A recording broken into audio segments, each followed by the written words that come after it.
नमस्कार मित्रांनो, या चॅनलवर जर तुम्ही नवीन असाल तर चॅनलवर शुभ श्रावणी या मालिकेचे डेली अपडेट बघण्यासाठी चॅनलला प्लीज सबस्क्राईब करा. तर मित्रांनो, आत्तापर्यंत आपण बघितलं, आता शुभूचे वडील पकडलेले असतात रुद्र प्रतापने आणि रुद्र इतका मारत असतो. सांग साहेबांच्या घरात चोरी केली आणि या कटामध्ये कोण कोण सामील होतो. तो गयावया करत असतो, हात जोडत असतो, साहेब मी नाही चोरी केली. पण रुद्र काही ऐकायला तयार नसतो. सांगितलं होतं या कटात कोण कोण सामील होतो, बोल बोल. लाथा बुक्क्याने मारून मारून अगदी बाबांना म्हणजे अण्णांना घायाळ केलेलं असतं तरी हा रुद्र काय थांबत नसतो. इशाऱ्यावर केलं, सांगा पटकन कर नाही ते जीभ छाटून टाके ना. रुद्र प्रताप जबरदस्तीने त्याला कबूल कर गुन्हा असंच म्हणत असतो. तरी सुद्धा अण्णाने गुन्हा केलेलाच नसतो. अण्णा नाहीच असं म्हणतात शेवटपर्यंत. आई आलेली असते, अण्णाने ते मारत असतात. अण्णांचे एवढे हाल चाललेले असतात, आईला अजिबात बघवत नसतं. आता मात्र शुभू सुद्धा आलेलं असतं. तुम्हाला मारायचा अधिकार नाहीये रुद्र सर, काय बोलायचंय तोंडाने बोला तुम्ही, प्लीज त्यांना मारू नका, त्यांच्या वयाचा तरी विचार करा. रुद्र ऐकत नसतो. शुभूचे वडील म्हणल्यावर मुद्दामून मारत असतो, मुद्दामून टॉर्चर करतो. चोर बापाला मारू नको तो काय आरती करू. शुभू रडत असतो, आई रडत असते, पण रुद्र इतका मारत असतो की अण्णांना अजिबात तो सोडतच नसतो. अण्णांचं अगदी भरीत केलेलं असतं मारून मारून. शेवटपर्यंत नाही नाही असं म्हणत असतात, रुद्र मात्र मारतच असतो. ते आता शुभूचं जे सहनशीलता असते ती संपलेली असते आणि रुद्र आता काठीने मारायला लागलेलो असतो अण्णांना. रुद्रचा हात पकडलेला असतो शुभूने. ते ड्युटीच्या मध्ये यायचं नाही, आम्ही आत्ताच सांगतोय, हात सोड. सुद्धा बापासारखा हात टाके ना. शुभू म्हणतोय, म्हणता शुभू हात सोड, नको त्याच्या नादाला लागू. त्याच्यासाठी स्वतःला नको संकटात टाकू, नको त्या माणसाच्या नादाला लागू, प्लीज हात सोड. तुझ्या बापावर एवढे कलम लावणार की तो आयुष्यभर जेलमध्ये सडणार, तो काय बाहेर येत नसतो. स्वप्न बघत होता ना, ते सगळे स्वप्न विसरायचे. आता बघ कशी वाट लावतो मी. रुद्र आता शुभूला आमने सामने चॅलेंज करतो. रुद्र शुभूला म्हणतो, श्रावणी फक्त आणि फक्त माझी आहे, तू नोकर आहे, नोकरासारखंच आपल्याला लायकीत राहायचं. खूप राग आला असेल ना रे, काय करू आणि काही नाही असं झालं असेल. हो ना शुभू, पण काहीच करू शकत नाही, मला माहिती काहीच करू शकत नाहीये, ही गोष्ट लक्षात घ्यायच्या. काहीही करू शकत नाही. किती लाचार रे, किती लाचार आहे. स्वतःच्या बापाला कुत्र्यासारखा मार खाताने बघतोय, काहीही करता येत नाहीये. कसं आहे ना, इथे कायदा पण माझा, पोलीस स्टेशन पण माझं, लगेच बाहेर व्हायचं. रुद्रने कुठे जरा कुठं काढलेलं असतो, शुभूचा अपमान तर केलेला असतो आणि बिचाऱ्या अण्णांना इतका मारत असतो, विचारपूस करत नसतो, काय नसतो. फक्त अण्णांना तुडवलेलं असतं. का तर शुभूचं आणि त्याचं आधीचं भांडण लागू नये म्हणून त्याचा राग रुद्रने इकडं काढलेला असतो.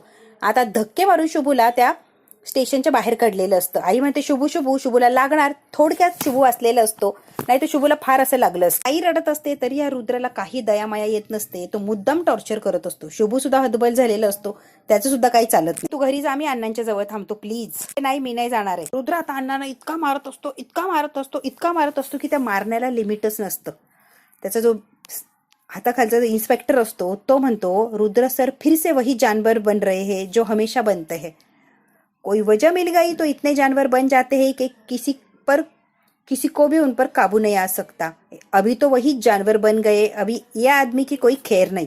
त्या माणसाला सुद्धा इतकं वाईट वाटलेलं असतं त्या इन्स्पेक्टरला, कारण रुद्र खरंच एखाद्या प्राण्यासारखं मारत असतो. शुभूचं सुद्धा काही चालत नसतं. आता तो इन्स्पेक्टर म्हणतो, जसा रुद्र पहिले होता ना जानवर, तसंच परत जानवर झालाय. शुभू आता बाहेर आलेला असतो. शुभू म्हणतो, ज्या वकिलाने पहिले मला बाहेर काढलं त्या वकिलाला फोन लावतो, तो अण्णांना नक्कीच बाहेर. स्वीटी आलेली असते त्या वकिलाकडे आणि म्हणत असते की त्या शुभूचा तुम्हाला फोन येईल, बोला त्याच्याशी. आणि तेवढ्यात काही शुभूचा फोन वाजलेलाच असतो. स्वीटी म्हणते, बघा आला ना त्याचा फोन. स्वीटी आता सगळ्यात आधी वकिलाला मॅनेज करायला आधीच येऊन बसलेली. विक्रम घाडगे पाटलाच्या जवळ तो वकील बसलेला असतो आणि विक्रम घाडगे पाटलाची हात मिळवणी केलेली असते स्वीटीने. आता विक्रम, वकील आणि स्वीटी तिघे जण असतात आणि शुभूने फोन लावलेला असतो. शुभंकर राव बोला की, काय काम होतं, मला तुमची अर्जंट हेल्प पाहिजे, प्लीज साहेब तेवढी मदत करा. वडिलांच्या जामिनासाठी माझी मदत हवी आहे का तुम्हाला? तुमची कोणतीही मदत करू शकत नाही, आय एम सॉरी. वकिलाने अण्णांची जामीन म्हणजे अण्णांची केस घ्यायला किंवा जामीन द्यायला नकार दिलेला असतो. मी केस घेणार नाही. असं का करताय साहेब? वडिलांनी शिक्षण मंत्र्याच्या घरी चोरी करण्याचा प्रयत्न केलाय, आम्ही काही सोडणार नाही त्याला आणि कोणीच सोडू शकत नाहीये. आणि फोन बंद केलेला असतो. शुभूचा आता फार नाराज होतो की इतके प्रयत्न करून सुद्धा कुठेच यश येत नाही. फोन बंद झाल्यावर स्वीटी आणि विक्रम म्हणतो, वा वकील साहेब एक नंबर, चांगलीच अद्दल घडवली त्या शुभ्याला. जास्त उडत असतो ना, आता कशी जिरली बघा की. विक्रम म्हणतो, एकदम कडक काम केलं, आवडलं बरं आपल्याला. आता कसं आहे ना, कडक कामाचे कडक पैसे.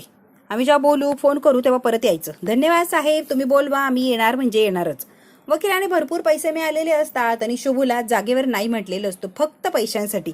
आता पैसे घेतो आणि निघून गेलेलं असतो. स्वीटी आणि विक्रम फार खुश झालेले असतात की ते शुभ्याला कसं आता त्रास देतोय आपण, बघ की आता कसे हाल करायचे त्याचे आपल्या हातात. ती म्हणते, विक्रम घाडगे पाटील पुढे काय करायचंय? विक्रम म्हणतो, पुढे काय करायचंय? आता बघच तू स्वीटची पायरी काय तुला माहिती का? विश्वंभरच्या घरात जायचं आणि राडा घालायचा. असा राडा घालायचा ना की बस. राड्यामुळं विश्वंभरला त्याची खुर्ची सोडावी लागणार. त्यामुळे आता बघच पुढचा धमाका कसा आणि काय करतो आम्ही.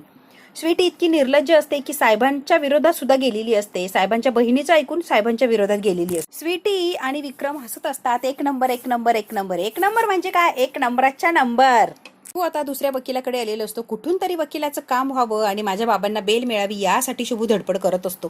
कुणीही वकील तयार होत नसतो, कारण मिनिस्टरच्या घरी चोरी म्हटल्यावर कुणीही सहजासहजी तयार होत. हा वकील तो वकील सगळे वकील पालते घातलेले असतात. कुणीच शुभूची मदत करायला तयार नसते. आई सुद्धा अजून पोलीस स्टेशनच्या बाहेरच असते, कारण अण्णा आतमध्ये म्हटल्यावर आई कशी घरी जाणार. आता सानूला फोन लावलेला असतो. सानू घराकडे लक्ष दे बाळा, आम्हाला यायला जरा वेळ लागणार आहे. सानूला अण्णांची काळजी वाटत असते. आई म्हणते, आई अंबाबाई आहे की पाठीची, सगळं व्यवस्थित होईल, अजिबात काळजी करू नको, तू स्वतःची काळजी घे आणि घराकडे लक्ष दे. तू आलेला असतो. आई रडायला लागलेली असते. अरे वकील आला की नाही, काही काम होतं की नाही? शुभू तू एकटाच आला का? वकिलाला नाही आणलंय का? आई विचारत असते. एक पण वकील अण्णांची केस घ्यायला तयार नाहीये. अण्णांचं काहीही असलं तरी मिनिस्टरच्या घरी चोरी झालीये, त्यामुळे अण्णांच्या बाबतीत कोणीच रिस्क घ्यायला तयार नाही आणि वकील तर अजिबात तयार नाही इथपर्यंत. मिनिस्टर साहेबांचं नाव घेतलं की लगेच माघारी होत. मी शब्द देतोय अण्णांना काहीच होणार नाही आणि मी काही होऊ देणार नाही. अण्णांनी काही केलंच नाहीये तर अण्णाला कशाला काय होतंय? तू अजिबात काळजी करू नको, सगळं व्यवस्थित होईल. पण तुम्ही आहे ना, मी सोडवून आणणार म्हणजे आणणार, तू माझ्यावर विश्वास. खूप रडत असते. शुभूला सुद्धा माहितीये सगळा अंधार आहे, पण हार मानायची नसते. शुभू लढतच राहत. आता हा जो रुद्र असतो तो त्याच्या हाताखालच्या वकीलला म्हणजे पोलिसला म्हणतो की ही केस खूप महत्वाची आपल्यासाठी. हो साहेब आहे की. ज्युनियर पोलिसला म्हणत असतो की फाईल नीट वाचायची आणि नीट स्टडी करायचा. ही केस फार महत्वाची, अशी बारकाईने हँडल करायची आहे ना की बस. एक सुद्धा चूक झाली नाही पाहिजे याच्याकडे लक्ष द्यायचं. आपली चूक झाली तर आरोपी निर्दोष सुटेल, तो निर्दोष सुटणार नाही, यासाठी बारकाईतले बारकाई काढायचे आणि त्याला योग्य ती शिक्षा झालीच पाहिजे. जेवढे कलम लावता येईल, जेवढे गुन्हे दाखल करता येईल तेवढे त्या आरोपीच्या विरोधात करायचे. रुद्रने ठरवलेलं असतं काही झालं तरी अण्णांना सोडायचं नाही. छोटी शुभू परत आलेलं असतो रुद्रकडे. आई हात जोडते, साहेब सोडा, त्यांनी काहीच केलेलं नाहीये. म्हणते एकदा भेटू द्या मला, एकदा भेटू द्या प्लीज. हात जोडते, रडते. घर आहे का हे? केव्हाही यायचं उठून, एकदा बघू दे एकदा बघू दे. हे घर आहे का? पोलीस स्टेशन आहे. पोलिसांच्या ताब्यात असताना कुणीही त्याला भेटू शकत नाहीये आणि हे रिक्स आहे. कोणत्याही आरोपाला आम्ही असं भेटू देऊ शकत नाहीये. तर इतका पातळी सोडून वागत असतो की अपमान करत असतो. आईच्या वयाचा सुद्धा मान राखलेला नसतो, अण्णांच्या वयाचा सुद्धा मान राखलेला नसतो. गेट आउट यांना घेऊन जा. धक्के मारून आईला त्या लेडी इन्स्पेक्टरला म्हणतो की यांना घेऊन जा. तर रुद्र साहेब खुर्चीचा गैरवापर करू नका. खुर्चीवर आहात याचा अर्थ कुणाला कशीही वागणूक द्याल असं होत. भान ठेवून वागा. नेहमीसारखं भाषण द्यायला लागलं की काय? भाषण चालत नसता. इथे हे पोलीस स्टेशन आहे आणि रुद्र तो कोणाचं काही ऐकत नसतो. कायदा मला कळतो या, तुम्ही शिकवायची गरज नाहीये. आणि कायद्याने कसं आहे ना, आरोपीला कुटुंबाला नातेवाईकांना भेटू द्यायचं असतं. अजून गुन्हा सिद्ध झालेला नाहीये, त्यामुळे तुम्ही भेटून देऊ शकताय आम्हाला. असं डायरेक्ट भेटता येणार नाही, असं करता येणार नाही. या कायदा आम्हाला पण कळतो. काय होईल त्याच्या परिणामांचा विचार करा. रुद्र अजिबात कुणाला घाबरत नसतो. तो स्वतःला इतका ग्रेट समजतो की तो काय होईल ते होईल, मी तुला भेटू देत नसतो, जा मग चल. एवढा शहाणपणा शिकवतोय ना शुभू मला, तर मी तुझ्यावर एक उपकार करतो. तुझ्या बापाला तुला भेटू देतो. आतमध्ये जायचं आणि या कटात कोण कोण सामील आहे, कोणी हे सगळं करायला लावलं, सगळी माहिती मिळवायची. सुद्धा टॉर्चर करत असतो. तुझ्या बापाकडून माहिती घेऊन या कटात कोण कोण सामील आहे. बंगल्यावर आता साहेब चिडलेले असतात, रागराग व्यक्त करत असतात, संताप झालेलं. ते म्हणतात विश्वासघात केला, हे काय केलंय काही कळतंय का? पाठीत खंजर खूप असला, खंजर, आणि ही अपेक्षा नव्हती. अक्का मला वेळोवेळी सांगायची, पण मी नंदा अक्काचं काही ऐकत नव्हतो आणि तिला इग्नोर मारायचो. नंदा अक्का वेळोवेळी मला सांगायची शुभूचं आणि श्रावणीचं प्रेम आहे, जसं तुझी बायको तुला फसवत होती तशीच तुला श्रावणी फसवतीये. एका नोकराबरोबर लफडय. पण नाही, मी ऐकलं नाही. नंदा अक्काचं ऐकलं असतं तर आज हा पश्चाताप करायची वेळ आली नसती. त्यांचा इतका संताप झालेला असतो. सगळ्या घरात तोडफोड सुरू झालेली असते. माझ्या बायकोने मला फसवलं, तिचीच पोरगी ती, तिचंच रक्त बरोबर तशीच घाणेरडी निघाली आणि तिने सुद्धा मला फसवलं. नोकराबरोबरच लफडत आलेला असतो. भैयासाहेब काय चाललंय आणि काय अवस्था करून घेतली स्वतः. ती सुद्धा आलेली असते, कारण काय झालंय बाबांना, बाबांच्या काळजीने ती सुद्धा येऊन उभी राहा. तिला बघता तर तोंड फिरवून घेतलेलं असतं. एकही शब्द श्रावणीशी त्यांना बोलायचा नसतो. शुभू आणि आई त्या अण्णांना भेटायला तिथे गेलेले असतात. जो ज्युनियर इन्स्पेक्टर असतो तो म्हणतो 5 मिनिट आहे, जे बोलायचंय ते बोलून घ्या, फक्त 5 मिनिटं. तो फार प्रेमळ असतो. अण्णांच्या बाबतीत जे होतंय त्याबद्दल त्याला खरंच क्यू येत असती, पण रुद्रच्या पुढे त्याचं काही चालत नसतं. अण्णांना उठून बसवलेलं असतं. मार खाऊन पूर्ण घायाळ झालेले असतात. अण्णा उठायची सुद्धा त्राण राहिलेले नसतात. शुभू आणि आई अण्णांच्या जवळ बसून खूप रडत असतात. त्यांना फार वाईट वाटतं. म्हणतो जे काय झालंय ना ते खरं सांगा अण्णा, आता घाबरायची गरज नाही, कारण सगळंच होऊन बसलंय. आता बोलायला लागलेले असतात. कारभारने ची शपथ घेऊन सांगतोय, मी विक्रमच्या सांगण्यावरून, विक्रमच्या धमकावण्यावरून तिथपर्यंत गेलो होतो. तिजोरीला हात पण लावला नाही. कारभारणीचे शब्द आठवले आणि तसाच माघारी फिरलो. शपथ घेऊन सांगतोय, मी चोरी केलेली नाहीये. शुभला कळालेलं असतं की अण्णांनी चोरी केली नाहीये. म्हणतो खरं कारस्थान त्या नीच विक्रांतचं आहे. तर आता अण्णा सगळं डिटेलमध्ये सांगायला लागतात. त्यांनी तुझा आणि श्रावणीचा व्हिडिओ दाखवला. जर चोरी केली नाही तर व्हिडिओ व्हायरल करेल, मग तुझ्या सुनेची आणि पोराची बदनामी होईल. या भीतीने मी ते चोरी करायला गेलो, कारण सगळं कारस्थान होतं ते विक्रांतचं, विक्रम घाडगे पाटलाचं. आणि विक्रम घाडगे पाटलाने बरोबर मला फसवलं. शुभूच्या लक्षात आलेलं असतं की अण्णांना कसं फसवलं. शुभूच्या लक्षात येतं की त्या दिवशी नशेच्या हालतमध्ये दोघं सुद्धा आय लव्ह यू म्हटलं, घट्ट अशी मिठी मारली, रस्त्यावर कोणीतरी चोरून व्हिडिओ काढला आणि याच गोष्टीचा फायदा घेतलेला असतो आणि म्हणूनच अण्णांना ब्लॅकमेल केलेलं असतं. एकंदरीत अण्णांनी काही केलं नाहीये, विक्रमने सगळं अडकवलंय अण्णांना, हे आता शुभूच्या चांगलंच लक्षात. तो म्हणतो मी काय त्याला सोडत नसतो अण्णा, तुम्ही टेन्शन घेऊ नका. म्हणता शुभू तो लय मोठा माणूस आहे, नको त्याच्या नादाला लागू. शुभू म्हणतो तुम्ही त्रास करून घेऊ नका, आता बघा मी त्याला कशी अद्दल घडवतो. आणि आता समोर आलेली असते. बाबा कसला आणि कुणावर राग काढताय कळतंय का तुम्हाला? शुभूवर. हो, शुभूवरच राग काढतोय मी. त्याला घराचं रक्षक समजत होतो ना मी, तो घराचा भक्षक निघाला. त्यामुळे त्या पोराचं नाव सुद्धा मायपुढे घ्यायचं नाही, त्याचाच राग करतोय मी. श्रावणी आता शुभूच्या विषयी जो गैरसमज झालाय तो दूर करण्याचा प्रयत्न करत असते साहेबांच्या समोर. पाठीमागे माझ्या मुलीला नादी लावलं, पाठीत खंजीर खुपसलाय त्याने आणि मी त्याला काय माफ करत नसतो. या डावात तू सुद्धा सामील होती हे मी विसरणार नाही. पुढा विश्वास होता, डोळे झाकून त्याच्यावर विश्वास ठेवायचे, त्याचाच गैरफायदा त्याने घेतलाय म्हणून तो तुला फसवलं. आणि काय हे बघायला मिळतंय आज. साहेब आता शांतपणे काही ऐकून घ्यायला तयार नसतात. फार संताप झालेला असतो, तरी सुद्धा श्रावणी शुभूची बाजू मांडण्याचा शेवटपर्यंत प्रयत्न करत असते. जावई व्हायचं स्वप्न बघत होता, लायकी आहे का? तो नोकर आहे आणि मिनिस्टरच्या पोरीशी लग्न करायला बघत होता, लायकी विसरला होता का तो? ना काकू, पृथ्वी काका, श्रावणी आणि साहेब चौघेजण त्या हॉलमध्ये असतात आणि आता सगळ्यांनाच टेन्शन आलेलं असतं की साहेब हे काय बोलताय. कुणी कुणाला फसवलेलं नसतं, सगळं समोरासमोर घटना घडलेली असतात, तरी सुद्धा साहेब फक्त आणि फक्त शुभूलाच ब्लेम करत असतात. कुणावर तरी प्रेम करणं गुन्हा आहे का? किंवा जात पात, लहान मोठं, उच नीच या सगळ्या गोष्टी बघून प्रेम करायचं असतं बाबा. तुम्ही मला बोलवलं तेव्हा मी हेच सांगणार होते, पण त्याआधीच तुम्ही सगळं सांगितलं. मग मला असं वाटलं की तुम्ही माझ्या आणि शुभूच्या बद्दलच बोलची. लग्न करायचंय म्हणूनच मी होकार दिला होता. बाबा डोकं फिरलंय का तुझं? शुभूशी आणि तुझं लग्न या जन्मात तरी शक्य. साहेब म्हणतात त्यावेळेस सांगितलं असतं की शुभूवर प्रेम आहे, त्यावेळेस परवानगी मी नाही दिली असती. मला वाटलं की तू रुद्रबद्दल बोलतीये म्हणून तुला मी होकार दिला. शुभूबद्दल बोलती हे कळालं असतं तर मी लगेच नाही म्हणालो असतो. त्याला नाही म्हणायचं का? तर या घरचा नोकर आहे म्हणून. तुमची मुलगी कुणावर प्रेम करतेय, कोण तिला मनापासून जीव लावतंय, तिच्यावर प्रेम करतंय हे सोडून दिलं, फक्त एका नोकरावर प्रेम करतेय म्हणून त्याला नाकारायचं. बाबा हे तुम्हाला पटतंय आणि हा स्वभाव आहे तुमचा? त्या कुटुंबातला आहे, गरीब कुटुंबातला आहे म्हणून त्याला नाकारायचंय का? स्वाभिमान तुमच्या पैशांपेक्षा मोठा आहे म्हणून त्याला नाकारायचंय. बाबा श्रावणी सुद्धा आता कमी काय लढत नसते, तिच्या प्रेमासाठी, शुभूसाठी ती अगदी ताकदीने लढत असते साहेबांच्या समोर. म्हणतात जीभ चुरू चालायला लागली, जिभेला आवर घाल. कोणत्याच गोष्टीचं स्पष्टीकरण द्यायला मी बांधील नाही आणि स्पष्टीकरण देणार सुद्धा नाहीये, लक्षात ठेवायचं.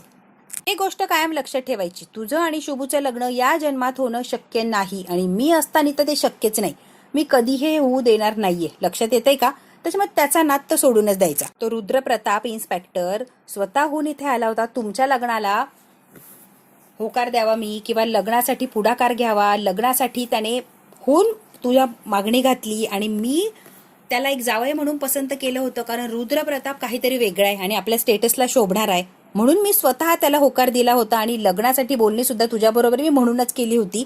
मला माहितीच नव्हतं तू शुभूबद्दल बोलतीये, मी रुद्रप्रताप विषयीच बोलत होतो तुझ्याशी. मला कळालेलं असतं की बाबांचा मोठा गैरसमज झालाय, रुद्रप्रतापच्या साठी लग्नासाठी मला ते बोलत होते आणि मी मात्र शुभूशी लग्न करायचंय या हेतूने बाबांशी बोलत होते. दोघांचाही गैरसमज झालेला असतो आणि गैरसमजातून एवढं मोठं काय प्रकरण घडलेलं असतं. श्रावणीच्या अगदी स्पष्ट सगळंच लक्षात आलेलं असतं. जेव्हा हॉस्पिटलमध्ये श्रावणी होती तेव्हा आय लव्ह यू असं म्हणत होते आणि त्यावेळेसच रुद्राचा गैरसमज झालेला असतो की ही मला बघूनच आय लव्ह यू असं म्हणतीये. श्रावणी म्हणते हो बाबा आता माझ्या लक्षात आले की रुद्राचा कुठे गैरसमज झालाय. हॉस्पिटलमध्ये रुद्राला मी शुभू समजले आणि म्हणूनच आय लव्ह यू असं म्हटले. मला वाटलं की तो शुभूचे, मला माहितीच नव्हतं किंवा त्या तंद्रीमध्ये शुभू हे मला दिसलंच नाही आणि रुद्रालाच मी आय लव्ह यू म्हटले. कदाचित त्याचा गैरसमज झालाय आणि म्हणूनच त्याने लग्नासाठी मागणी घातली. आता माझ्या लक्षात आलंय बाबा. मी अगदी स्पष्ट सांगते, तिच्याकडून काहीही ती चूक होऊ देत नाही किंवा काहीही गैरसमज होऊ देत नाही. बाबा असं झालंय, काहीतरी गैरसमज झालाय म्हणून त्या रुद्राला वाटते की मी त्याच्यावर प्रेम करते, पण खरं तर नाही. मी शुभूवरच प्रेम करते, रुद्रवर मी प्रेम नाही करत आहे. शुभूवर खूप प्रेम आहे आणि मला त्याच्याशीच लग्न करायचंय. साहेब म्हणतात शक्य नाही, शुभूशी तुझं लग्न शक्य नाही. हा अट्ट सोड, हे कधीच होणार नाहीये. गद्दाराशी तुझं लग्न शक्यच नाही, या जन्मात तर शक्यच नाहीये गद्दाराबरोबर लग्न होणं. माझा शुभू गद्दार नाही या बाबा, काहीतरी गैरसमज होतो. मी आता अजून बोलायला लागलेली असते. साहेब म्हणतात बास, आता एकही शब्द बोलायचं नाही. खूप बोलली आणि मीही ऐकून घेतलं. त्या माणसाचं, त्या गद्दाराचं नाव माझ्या घरात घ्यायचं नाही. खानदानाचा इतिहास ऐकायचं नाही या, आणि कौतुक तर अजिबात नाही. त्यामुळे शांत बसायचा. श्रावणी, पहिलं आणि शेवटचं सांगतोय, तुझं लग्न होणार ते फक्त आणि फक्त रुद्रशी, बाकी कुणाशी नाही म्हणजे नाही, काहीही केलं तरी. श्रावणीच्या आयुष्यात खूप मोठं वादळ आलेलं असतं. इतकं मोठं वादळ असतं की ते आता सावरणं फार अवघड झालेलं असतं सगळ्यांच्यासाठी. तर माझ्या शब्दाला मोडून त्या शुभूशी लग्न करायला गेली तर माझ्या इतकं वाईट कोणी नसेल. सरळ धमकी दिलेली असते साहेबांनी, शुभूचं नाव घ्यायचं नाही, रुद्रशी गुपचूप लग्न करायचं. आता आई घरी आलेली असतात. शशांक असतो आणि काय झालं, सोडलं. शोभा सुद्धा तिथे बसलेली असते. अगं आई, काय झालंय, सोडलंय का पोलिसांनी अण्णांना? शुभूने काही चांगला वकील बघितला की नाही? लेक जावई अण्णांना पोलीस घेऊन गेले तरी निवांत बसून सोफ्यावर आराम करत असतात आणि बिचारी आई रडत कळत आलेली असते. तर शोभा फक्त नाटक करते, दिखावा करते की सोडलाय का अण्णांना. म्हणते नाही ग शोभे, नाही भेटला मग कसं व्हायचं अण्णांचं? खरं सांग, अण्णांनी खरंच हार चोरलाय का तो? आई म्हणते शोभे, कळतंय का तुला? तुझे वडील असं करतील का? सांग म्हणतो सासूबाई, लोट घेऊ नका, झालं ते झालं, पण खरंच हार चोरलाय का सांगा बरं एकदा. त्यापेक्षा अजून काय काय चोरलंय आणि कुठे कुठे लपवलंय सांगा बरं. एक माहिती असणं गरजेचं आहे ना. कुणाला कशाचं आणि कुणाला कशाचं. शोभाला आणि तिच्या नवऱ्याला फक्त हव्यास असतो पैशाचा, संपत्तीचा, सोन्या नाण्याचा. आपले सासरे तिथे काय यातना सहन करताय ते सोडून फक्त पैसा कुठे लपवलाय हा शशांक विचारतो आईला. चिडते आणि म्हणते माझ्या नवऱ्यानं हार चोरला नाही आणि इथून याच्या आधी सुद्धा कधी काही चोरलं नाही आणि इथून पुढे सुद्धा चोरणार नाही. फसवलं गेलंय. कुणी फसवलंय सासूबाई? प्रयत्न करतोय तर सोडवेल नक्की. घर आपलं राहिलं नाही, हे घर आपल्याला सोडायला लागणार आहे. साहेब चिडलेत आणि घर सोडायला लावलंय. शुभूला नोकरीवरून काढले आणि घर सुद्धा खाली करायला लावले. आई रडत असते आणि शशांकला आणि शोभाला हे सगळं सांगत असते. त्यांना धक्का बसलेला असतो. आई आरामाचं जीवन सोडून आता कुठे भटकायचं. विक्रम फोनवर बोलत असतो. शुभू अगदी तावात आलेला असतो. आवाज देतो विक्रम. आता शुभूला बघितल्यावर त्याची बोलतीच बंद होते. शुभूने आता चाकूच घेतलेला असतो. तो ऍपल खात असतो. चाकूला ऍपलला असं काय चाकू घालतो की थोडक्यात विक्रम वाचलेला असतो, नाही तर कामच होतं. आता मात्र विक्रमची गचंडी पकडलेली असते. काय फालतूपणा आहे हा, कळतोय का? काय लावलाय रे फालतूपणा शुभ्या? त्याला तुडवलेलं असतं. फसवलं माझ्या अण्णांना, सांग मुद्दामून केलंय, तू का फसवलं सांग. म्हणतो प्लॅन कोणाचा आहे, पटकन नाव सांग, नाही तर तुला मी काय जिवंत सोडत नसतो. का मारलेलं असतो की हा कबूल होतो. अलकनंदाचा प्लॅन होता, मी फक्त तुझ्या बापाला काम करायला लावलं. सगळा अलकनंदाचाच डाव होता. शुभवंत वाटलंच होतं सगळ्याच्या मध्ये ही बाई असणारे. आता करतो त्या बाईचं. म्हणतो आत्ताच्या आत्ता चालायचं आणि जे काय घडलंय विश्वंभर साहेबांच्या समोर लगेच सांगायचं. आज अलकनंदाच्या पापाचा गडा भरणार म्हणजे पुणे विक्रमला अगदी ओढत आणलेलं असतं कुत्र्यासारखं. साहेबांच्या समोर खरं काय ते सांगायचं. हे म्हणतात तुला म्हटलं शुभ इथे यायचं आणि याला कशाला आणलंय, याची काय लायकी की ती यायची. विक्रमला इथे आणायचंच नव्हतं, तू कशासाठी आलाय शुभ? मला माफ करा, शब्दांचा मान मोडून इथे यायला लागतंय, पण हा विक्रम काय म्हणतोय ते जरा ऐक. सत्य आहे ना ते मला मांडायचंय आणि हा काय सांगतोय ते ऐका. आता हसायला लागलेले असतात. सत्य मांडतोय होय तू, आणि सत्य गद्दार तू आहेस आणि सत्य मांडायला निघालास होय. गद्दारी तू केली आहेस. ही गद्दारी, मी काय गद्दारी केलीये? गाडगे पाटील म्हणतो शुभ बोलतो ते खरंय, त्याच्या वडिलांनी चोरी केलेली नाहीये, मी स्वतः कबूल करतो. अण्णांनी चोरी केलेली नाहीये, शुभूचे वडील निर्दोष आहे. आता साहेबांना सुद्धा धक्का बसलेला असतो, काही निर्दोष माणसाला अडकवलंय मी. एक सांगून टाकतो की अलकनंदा मॅडमने चोरी केली आहे, शुभूच्या वडिलांनी चोरी केलेली नाहीये. अलकनंदाने आम्हाला सगळ्यांना अडकवलंय. हार त्यांनी दौलतरावांच्या पिशवीत टाकला आणि दौलतरावांना अडकवलंय. नंदाचं पितळ आता उघडं पडलेलं असतं साहेबांच्या समोर. कट्टा सामील होतो साहेब, पण अलकनंदाने पैशाचं लालच दाखवलं म्हणून मी सामील होतो. फक्त दौलतरावला अडकवायचं एवढाच उद्देश होता. अलकनंदाने चोरी केली आणि दौलतच्या पिशवीत तो हार टाकला आणि बरोबर चोर हा दौलतच ठरला. मात्र अलकनंदा नाटकं करायला लागते. हे सगळं खोटं आहे विश्वंभर, मला सगळे अडकवताय, मी चोरी बिरी काही केलेली नाहीये. हा विक्रम सुद्धा खोटं बोलतोय. त्या पक्षाचा वैरी आणि हा खोटं बोलतोय. केलेलं नाहीये, बघ की तुझ्या बहिणीला कसं अडकवतोय हा विक्रम. अक्का विक्रमला मारायला चाललेली असते. शुभ म्हणतो तुम्ही मारायचं नाही. साहेब म्हणतात नंदा अक्कावर चुकीचे आरोप लावतोय. नंदा अक्का असं करणं शक्यच नाहीये. समोर जो उभारलाय राजकारणातला सगळ्यात खिलाडी आहे, तो मोठा खिलाडी आहे, डावपेच खेळणारा स्वतः खिलाडी तुम्हाला सांगतोय की तुमच्या बहिणीने चोरी केली आहे, माझ्या बाबांना अडकवलंय. तुम्ही विश्वास कसा ठेवत नाहीये? मोठा शत्रू असून सुद्धा तो बोलतोय की तुमच्या बहिणीनेच चोरी केली, तुम्ही विश्वास का ठेवत नाहीये? नेता स्वतःची अशी पदपणाला लावून स्वतःचा आरोप मान्य करेल. तुम्हीच सांगा. म्हणतात तुम्ही जे म्हणताय ते बरोबर आहे, पण पुरावा काय आहे चोरी केली त्याचा सांगा बरं. एका मिनिटात विक्रमने पलटी मारलेली असते. शुभूने मला धमकावलं, मारलं म्हणून मी तुमच्या समोर तुमच्याच बहिणीचं नाव घेतलं. तुमच्या बहिणीचा आणि माझा दूरपर्यंत संबंध नाही. आपण राजकारणातले वैरी आहोत ते ठीक आहे, तुमच्या बहिणीचा काय संबंध आहे? शुभूने धमकावलं ना म्हणून मी तुमच्या बहिणीचं नाव घेतलं. शुभू आता विक्रमचं गचंड पकडतो. का पलटी मारतोय आणि का खोटं बोलतोय? खरंय ते बोल की. म्हणता शुभू मुद्दाम केलं ना, त्याला मारून धमकावून माझ्या बहिणीला अडकवण्याचा प्रयत्न केला. तो विक्रम म्हणतो देवाची शपथ खरं बोलतोय, या शुभूनेच मला धमकावलं, तुमच्या बहिणीचा काही एक संबंध नाहीये. साहेबांच्या नजरेत परत एकदा शुभू पडलेला असतो आणि अलकनंदा उंचावलेली असते. विक्रमने एका मिनिटात त्याचं जे बोलणं असतं ते पलटवलेलं असतं. आधी खरं बोललेलं असतो आणि नंतर डायरेक्ट खोटं बोलतो. मार खाऊन खाऊन कंटाळलोय, आता माझ्यात हिंमतच नाही, कारणातून संन्यास घ्यायला तयार आहे, पण याचा मार खायचा नाही. गुंडगिरी बंद करा, एखाद्या दिवशी मारून टाकेन. तर आता कळालंय माझ्या पदाचा, माझ्या नावाचा गैरवापर केला आणि तुझ्या बापाने आणि तू मला लुटलंय. मी तुला काही सोडत नसतो, आता बर्बाद करणार म्हणजे करणार. शुभू अलकनंदा म्हणते जाऊ दे रे शुभू.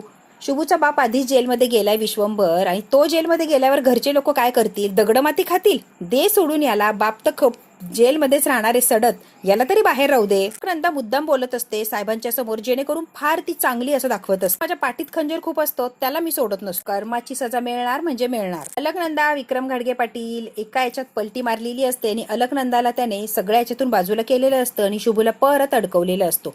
साहेबांच्या नजरेत परत शुभू पडलेला असतो. मित्रांनी बघू आता शुभूचे वडील आणि शुभू निर्दोष हे तो कसं साबित करेल आणि साहेबांच्या समोर सत्य येणार का? अलकनंदाचं कट कारस्थान हे कसं समोर येणार? हे जर बघायचं असेल तर बघायला लागणार आपल्याला पुढचा भाग. हा भाग इथेच संपतोय. व्हिडिओ आवडल्यास लाईक शेअर सबस्क्राईब नक्की करा. धन्यवाद मित्रांनो.